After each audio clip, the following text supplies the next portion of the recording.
Alright, we watching Yoyo. She paid for our first date, bruh. The video, it got age restricted. I had to censor it. You watch it again for me, please. And it was kind of a vibe. The wind is blowing in her hair. The Christmas lights are shining off of her face. Our eyes are locked almost in the same way they were when we first met. It was time. I grab her hand. I lean in. Oh my God, ew, no. She jerks back. You're falling out of the tree that we were in. Do you know how chopped you gotta be to make a girl lean back like she's in the Matrix, bro? I made a girl lean in an angle that only Michael Jackson himself could compete with.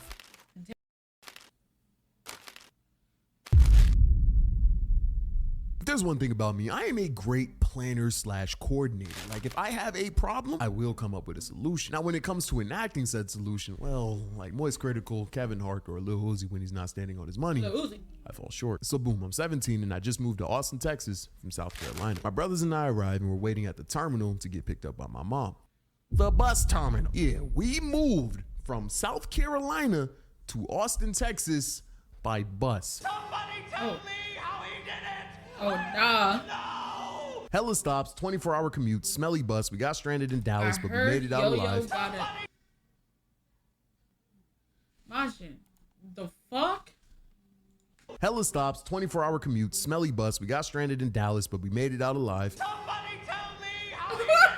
I'm telling you all this because during that 24-hour time span, something happened to my brain. I vividly remember staring out the window and looking at a field and thinking, I'ma be homeless soon. I was a straight C 17-year-old about to go into my senior year of high school with no job, no car, no money, and no idea what I wanted to do post high school. And by like hour 4 of that bus ride, I was in more existential dread than a 54-year-old in a Corvette. I was having a midlife crisis at the age of 17. So that drove me, pun intended. I ain't gonna lie, when you got too much on your hands, too much time on your hands to think, you get to thinking about the worst shit, bro.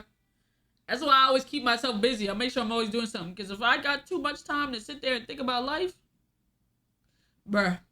To make my first step towards content creation. I made this Instagram account that I started to post my art on. Now I've always drawn, but when I made that art account, it really motivated me to improve my craft and develop actual skill and a cohesive style. And it showed because months after when I started the new school in Texas, my art teacher pulled me to the side, telling me that she liked my style and said I should go to an after school art camp that kids from all over Austin would go to learn from professional artists to improve their craft. Now I have a strict mom and I was very confident that she was gonna pull the plug and dead this idea immediately. But to my surprise, she actually really liked the idea of me going to a camp and expressing myself. So she ended up driving me there and it took place downtown at this museum. We pull up, I get out of the car and I go into the building. And in true African-American fashion, I was late. So when I get into the class, the teacher is already in the middle of a lesson and stuff. So I'm walking in looking for a seat and I realize this class is just filled with women. Not only women, but fine artsy women. This.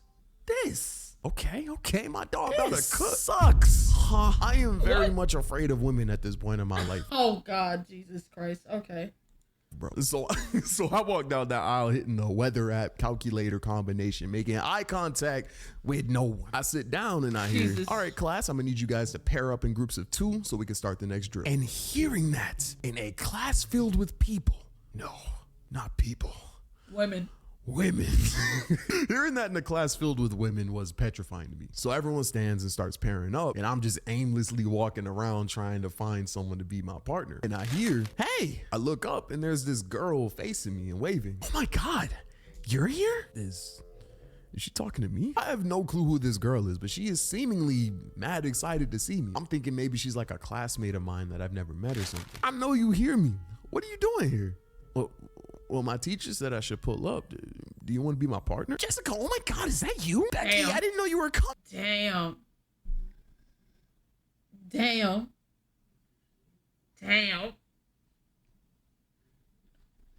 Bro, you ever wave? That's like waving at somebody that wasn't waving at you in public.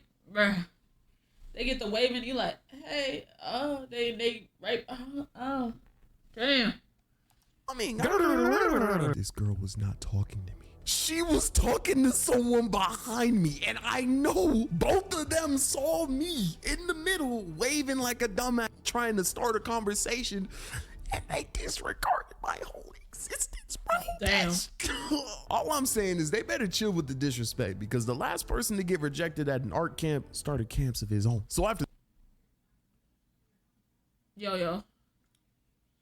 Lock in, bro. that happens, I'm about ready to call it quits and just dip. But I bump into this girl who I could tell was as nervous as me, and I'm pretty sure she could tell that I was nervous as well, because we both sat down without a word, no hello or nothing, and just partnered up. Just relieved we could find a partner without having to look anymore. So everyone pairs up, and the instructor tells us that we have to draw our partner without looking at the paper and only looking at them. So we look at each other and make eye contact for the first time, and I can't lie, this girl was kind of fine. So we get to drawing each other, and eventually we get the courage to start talking. I mean, staring into someone's soul for 5 minutes is a great icebreaker. It's kind of hard to not start a conversation after looking at someone for so long. Helen Keller could never. So we finished drawing.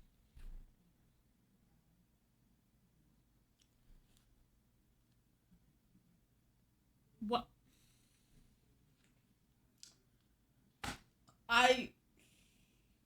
You know? This is why he got demonetized. Probably. Drawing each other. Hers was ass, by the way. And we spend the rest of the class like learning and stuff. Wait, what? For so long. Helen Keller could never. So we finished drawing each other. Hers was ass, by the way. And we Hers was ass. Wow. Damn, gang. spend the rest of the class like learning and stuff. probably But I'm why not she gonna ain't fuck lie, with me and let's name this girl Ash. Me and Ash are just chatting the whole time, bro. We're talking about art, what we like, what school we go to, like all that. Fast forward to the end of class and Ash asked the end of class and asked fast forward to the end of class and Ash Get it asked out, to bruh. see my art. God damn. So I pull up my art Instagram on her phone and I follow myself. And I'm not gonna lie, that shit had me feeling like the smoothest nigga to come out of South Carolina since Duke Dennis. Chop it up for a little bit more and then we go our separate ways. Now this art camp thing happened every Saturday. So during the next week, I'm hyped as hell waiting for the next Saturday to come so I can see Ash again. Now around that time, I also made my YouTube account because at this point I had been posting on my IG quite consistently. Like I had around 1,000 followers on IG and about 100 subscribers on YouTube. And with that massive influx in fame, I started to take YouTube a little more seriously. But the problem was school, YouTube, and talking to a girl full time. I was stretched a little thin and something had to give. So unfortunately, I had to make the hard decision of cutting off school completely from my regimen. But because I stopped taking school seriously, my grades tanked, bro. Like I think I had a 37 in pre-cal. But I had a promising career and a baddie, so I could care less. So the Saturday for the camp comes along and I'm excited. I'm packing, I'm texting Ash and stuff like that. But then my mom knocks on my door. And by knock, I mean she knocked twice and then opened the door immediately. And she comes in on hot, bro. She's yelling. Her boyfriend comes in. He's yelling. How you got a 37 on calculus? Da, da, da, da, da, da. I didn't raise you like this. They're going off. And I kind of just let them get it out without saying a word until I hear, you're crazy if you think I'm letting you go to this camp. Bam, slams the door. And just like that, I was cooked. I mean, Ash lived 45 minutes away, didn't go to the same school as me. I had no way to get to the camp. And you can only text someone but so much. So I didn't go to that class or the next one. Or the next one. You had a 45 in French, but that's French though. You really don't need a second language type shit.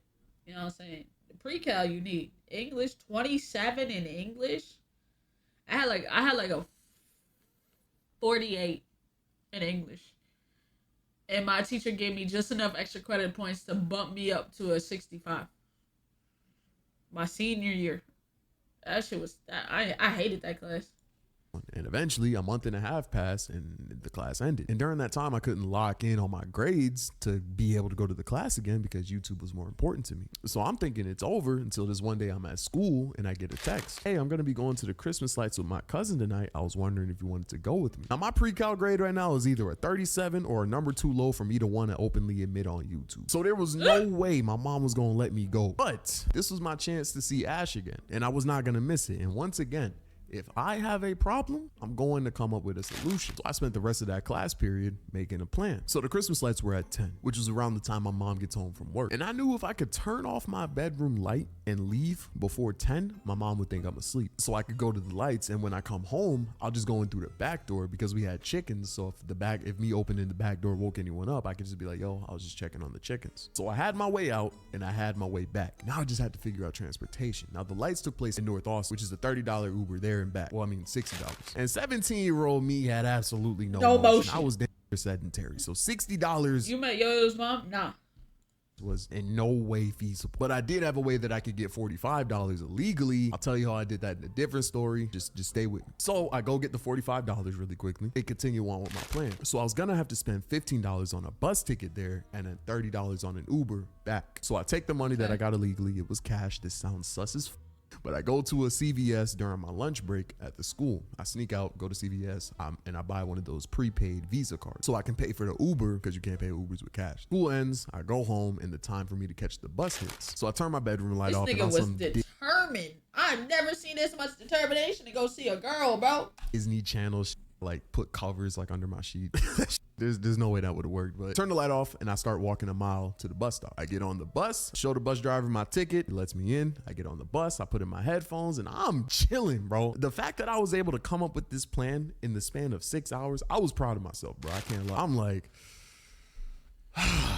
man, this plan really worked. I'm about to go see Ash again. Okay, my dog about to cook. And then I wake up, bro. Huh? I fell asleep on the bus, bro. It was like 10 p.m. and I pulled an all-nighter the night before to finish a video and post it. This girl gave me these plans last minute. I was tired. The bus stops at this bus stop terminal thing. Oh, no. Oh, no.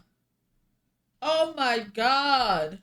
I had absolutely no idea where I was. I decided to call it quits, bro. I checked the Uber app to see if I can get home, and I can't afford the Uber home. So I'm late for the date, but I just got to see it through at this point. I checked the bus route that I'm on, and it's a completely different one than the one to get to the destination that I was trying to get to. However, I was only off by like a half mile. If I ran down the highway, I could try to make the next stop. So I get off that bus, and I book it, bro. Mind you, it's like 10 p.m. I am literally running on the highway to try to get to this next stop. So I make it to the stop, and of course, oh my God, gone, bro. It's like 10:20. I'm in the middle of nowhere, late as Ash is texting me. It's a mess, and I'm just standing there with three choices. I either try to run and catch up to an automobile on foot, call my mom and tell her I snuck out and ask her to pick me up and die, or take the L and ask Ash to drive 30 minutes from the lights to me to pick me up and then take me 30 minutes back to the lights. And unfortunately, I go with that choice. So I go into a Chinese restaurant on the side of the road and I wait for Ash and them to pick me up. Car pulls up, I hop in, and no one is feeling me, bro. That car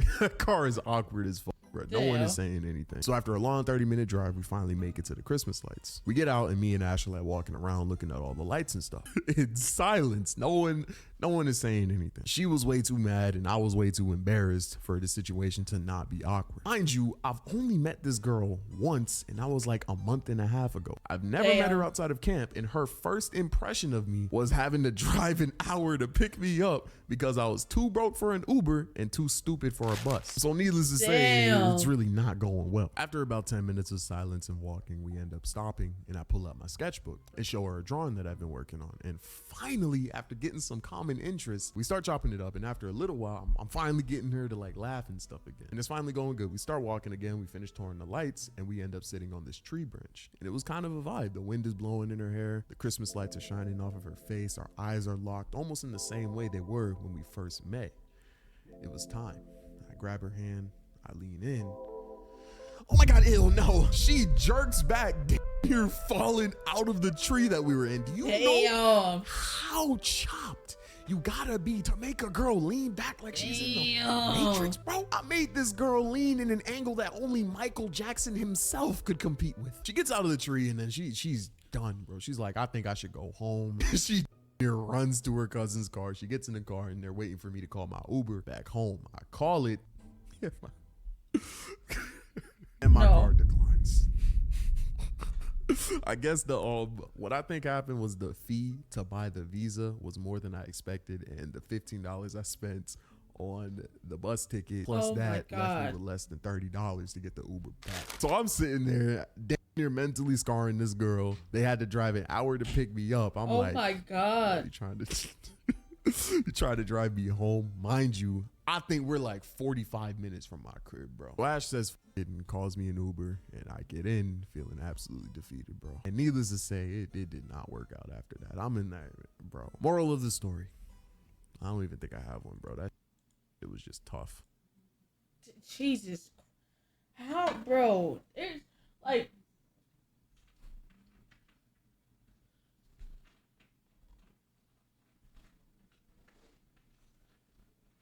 what are y'all doing? What are y'all doing?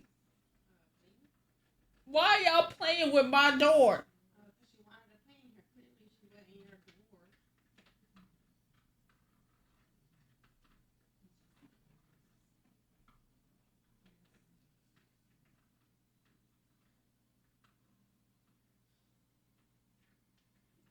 Now both cats are here. Okay. W video from Yoyo, I guess. Jesus Christ.